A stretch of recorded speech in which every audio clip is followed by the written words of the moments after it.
The Fox 25 Primetime News at 9 starts right now. Breaking news happening right now. A suspect has been shot by officers in southwest Oklahoma City. Fox 25 has been live on the scene since this happened just a few hours ago around 6 o'clock. Fox 25's Caroline Vandergriff is there now near 44th and Walker, gathering details about what led up to the shots fired. Caroline.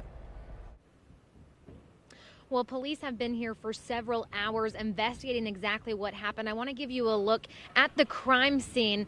You can see a car in the parking lot of this convenience store with its door open. There's several police cars behind it. Police tell me 3 officers fired at a robbery suspect. Police were able to track that robbery suspect to this location because he had actually stolen a GPS tracking device that allowed them to do that. So we know 3 officers fired. We're not sure at this point exactly what led up to that. We're waiting for an update from police at the moment, so we should have a lot more information for you shortly. But right now, officers are going through this evidence. They're talking to witnesses. Several other officers were on scene who saw what happened, so police are interviewing them and getting a little bit more information. We will, of course, continue to figure out things here on scene and bring you the latest as soon as we get it. Mike?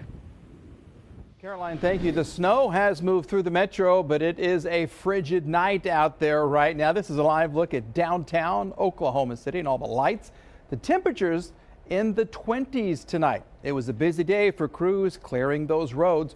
Good Day OK was out with 7 live crews monitoring conditions and keeping you informed as that snow came down. Well, tonight the roads are clear for the most part. EMSA says that they responded to at least 10 crashes, 2 cold exposures, and 2 weather-related falls today. This video was from a wreck along I-40 near Calumet. Remember, there may still be some moisture on neighborhood roads or bridges, which could turn into black ice overnight, so you need to allow extra time between you and the car in front of you. We've got your back with a reminder. Make sure that your sprinkler system is off. It could lead to busted pipes and then frozen driveways and streets. Let's check in with Fox 25's Chief Meteorologist, Jeff George. Jeff. Good evening, everyone. Happy Veterans Day. We got a big blanket of snow all across west and central Oklahoma today, mostly on the grass. This is the radar shot right around 6 o'clock this morning, and the snow was coming down light to moderate, sometimes heavy. It tapered off right around 10:30, 11 o'clock, and this other really weird wave of mostly light snow and flurries came in this afternoon into central Oklahoma right around 2 or 4 o'clock. That area of snow shriveled up pretty quickly, and now no snowflakes all across the state. But how much snow did we get? These are Storm Watch Doppler estimates, by the way, all throughout north and central Oklahoma. 1 to 3 inches along and south of I-40, an inch or less. So all across Oklahoma City, on the central and north sides of town, about a ½ inch to an inch, all the way up towards Edmond and Guthrie, back over here towards Yukon and Canadian County, just west of El Reno in western Canadian County. You guys got 2 to 3 inches, but the mother load of the snow came up here in northwest Oklahoma, where we had that winter storm warning, because this is where the snow first started early last evening. So we had a stretch and a big band of 3 to 6 inches from Fort Supply into Laverne, Buffalo, into parts of Woods County. Here are the actual snow reports. Laverne 5.5, Arnett 5. 3.2 in Elk City, and like we were talking about, Calumet into El Reno, about 2 to 3 inches. And get this, Oklahoma City at Will Rogers Airport, 0.8 inches. That's a new daily snowfall record. So it did not take too much to break that record that was before a trace. And this is one of the earliest snowfalls we have ever received. Winds today were huffing and puffing and blowing hard. So right now they're from the north. They've been doing that all day. About 15 to 25 miles an hour, sometimes gusting over 30. And they've been blowing that snow all over the place, sometimes right back on the road. So that will create a few more slick and icy spots tonight. Central Oklahoma, Oklahoma City going to the north. Again, slick and icy, but just kind of here and there. Overall, not too bad. So the worst driving will be where we had the most snow. Up here in north central and northwest Oklahoma, it'll be a little bit more slushy and icy, but overall pretty passable. Overnight lows tonight. Right now it's all about the cold. Lows in the teens, north and central, right around 20 for you guys down south. Wind chills will be biting. So we're talking about wind chills in the single digits down to 2, maybe 0 in places like Clinton, all the way up here towards Alva, Oklahoma City. It's going to feel about 5 to 10 degrees in the morning, so please take care. Morning black ice, make sure you take it slow. More hard freezes this week and well below average temperatures until further notice. Your Storm Watch 7-day in just a few minutes. We barely got out. If we would have waited 5 more minutes, we wouldn't be here today. And I'm just grateful that I'm alive. At least 42 deaths now being blamed on wildfires in California. Thousands of homes, businesses, and other properties are charred. Officials say the Camp Fire is the deadliest wildfire in the state's history. CAL FIRE says 8,000 firefighters are working to contain the 3 main fires, many of them working around the clock with no sleep. A number of live feeds coming in tonight of those fires. And Fox 25's Jennifer Falsetti is monitoring the live pictures out of California right now. Jennifer. Yeah, Wendy, as you had just mentioned, that death toll for the Camp Fire burning in Northern California has now risen to 42. Officials just gave an update at a press conference that ended just about 5 minutes ago, and we have learned that 13 additional bodies were found just today alone. This is a live look at in Malibu, California. Right now, you can see some of the charred buildings and structures there on the ground. Now, in Southern California, that is where they are dealing with the Woolsey fire. That's one of 3 major fires burning right now. Again, the one in Northern California is being labeled the deadliest in California state history, with hundreds more unaccounted for. I do want to take you live now to Twitter. This is where President Donald Trump has just announced within the last 90 minutes that he approved an expedited request for major disaster declaration for the state of California. He says on Twitter that he wanted to respond quickly in order to alleviate some of the incredible suffering going on. I am with you all the way. God bless all of the victims and families affected. Now, what this will do was allow for federal disaster assistance to go to the counties that need it right away. We will, of course, continue to watch for any new details for you here at the live desk.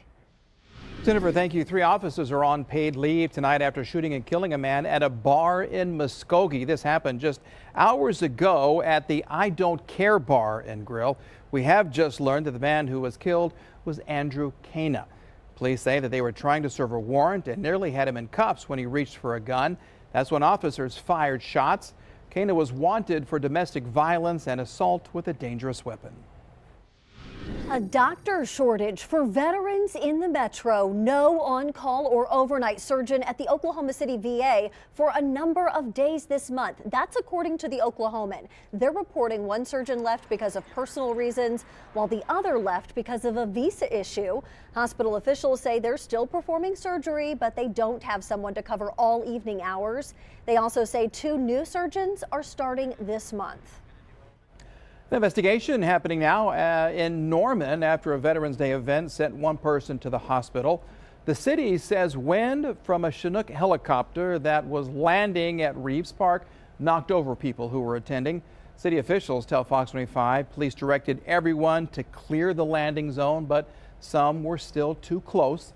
That hospitalized person is expected to be okay. Major Lynn Miller, who attended the ceremony as well, said that we will study the incident and encourage event organizers and volunteer participants to take additional needed precautions in the future that ensure an incident like this does not happen again. President Trump getting new and harsh criticism from foreign leaders after recently using the word nationalist.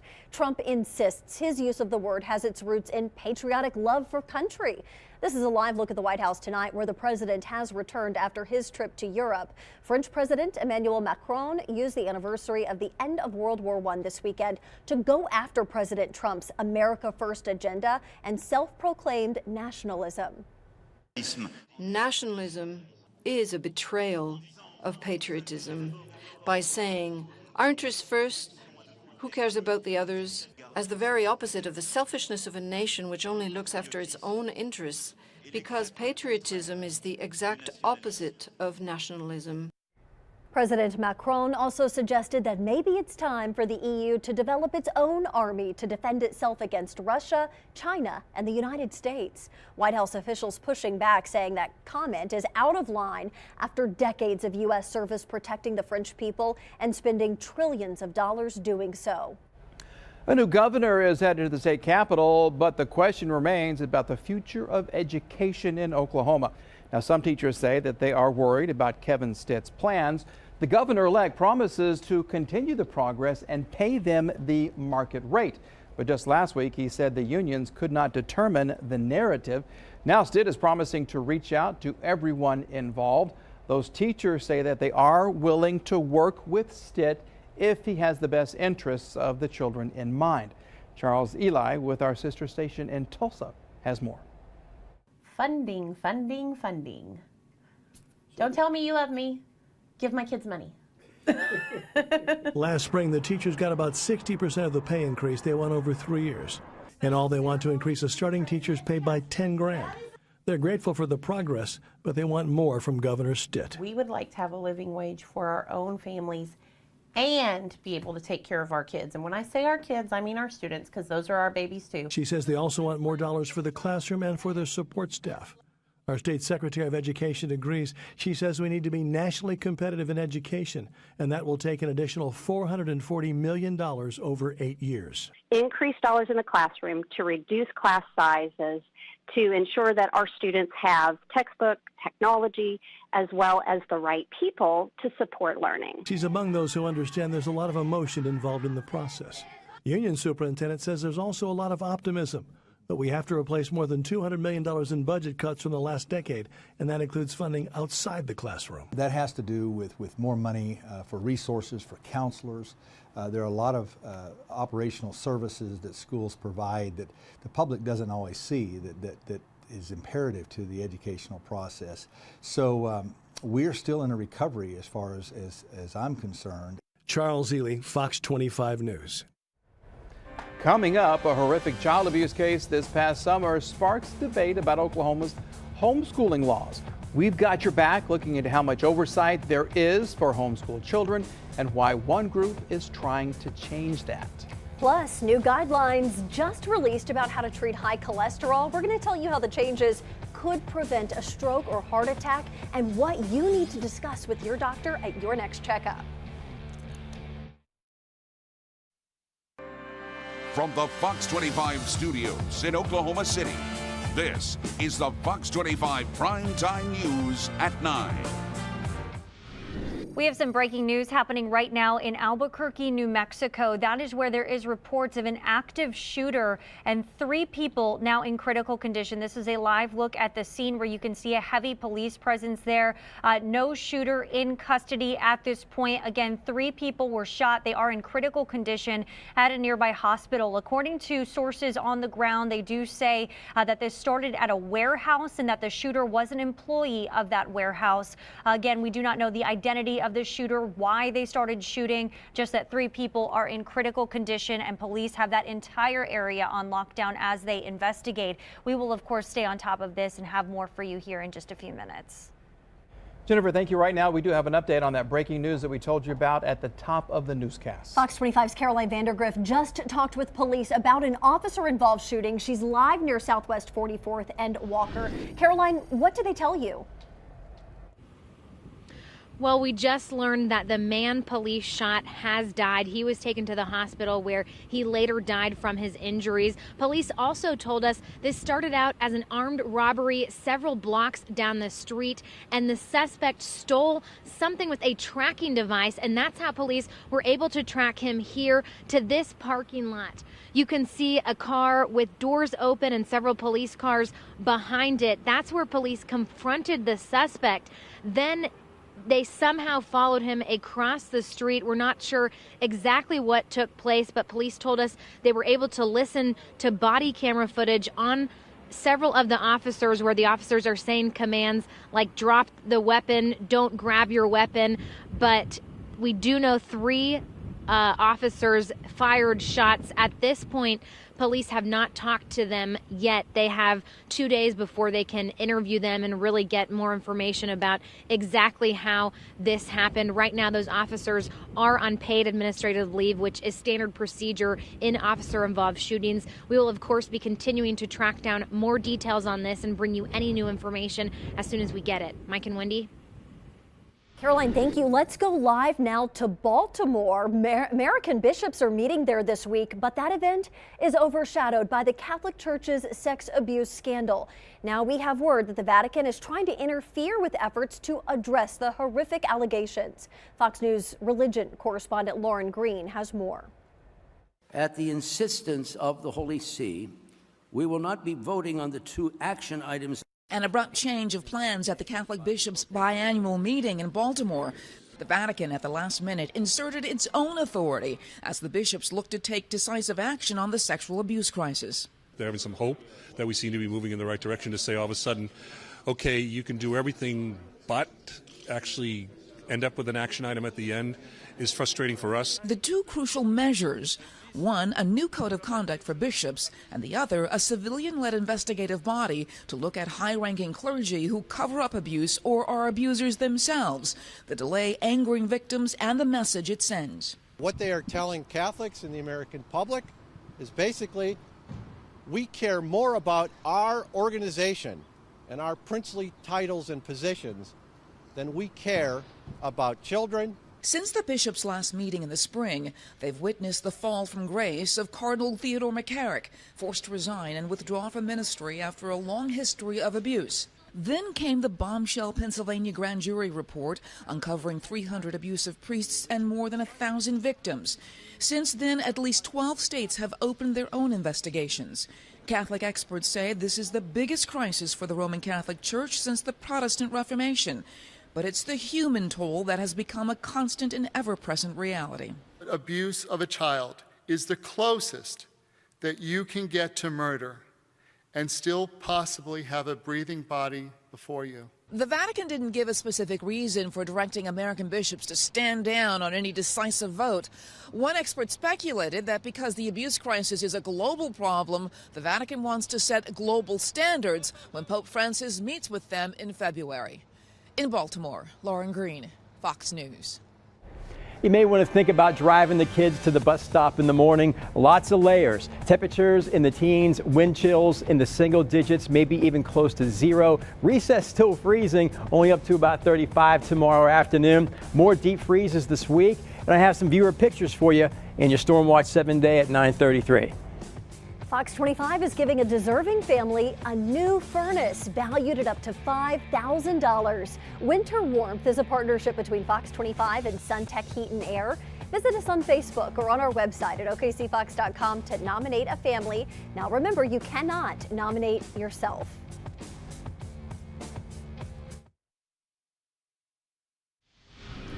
New guidelines tonight for treating high cholesterol. More than 800,000 deaths per year can be attributed to cardiovascular disease. Now, these new guidelines recommend a personalized approach from doctors assessing a patient's risk. Also, a sharper focus on LDL target levels. That's the amount of bad cholesterol present in a person's body. Doctors are being urged to examine the risks of high cholesterol in all patients rather than just people over the age of 40. And experts also say that doctors should discuss risk factors like family history, ethnicity, and kidney disease. We've got your back tonight with what you need to know about high cholesterol. I did some research for you and I found that high cholesterol typically does not cause any symptoms. In most cases, it only causes emergency events like a heart attack or a stroke. A blood test is the only way to know if your cholesterol is too high. Ask your doctor to give you a cholesterol test after you turn 20 years old. Then get your cholesterol rechecked every 4 to 6 years. As health insurance open enrollment season begins, many consumers are getting bombarded with automated calls offering health plans. Call blocking service Nomo Robo says the amount of health insurance robocalls has hit epidemic levels. The company intercepting more than 800,000 robocalls last month. That's nearly 5 times the number from September. If you want to avoid robocalls, there are a few things that you can do. List your number with the Do Not Call registry, sign up for your carrier's robocall alert service, or download a call blocking app. Many are free, like Hiya, Mr. Number, RoboKiller, and YouMail. If you do receive an unwanted call that you believe is a spam or scam call, make sure to report it to the FTC. Fox 25 is partnering with the Regional Food Bank of Oklahoma for the Thanksgiving food drive to help local families.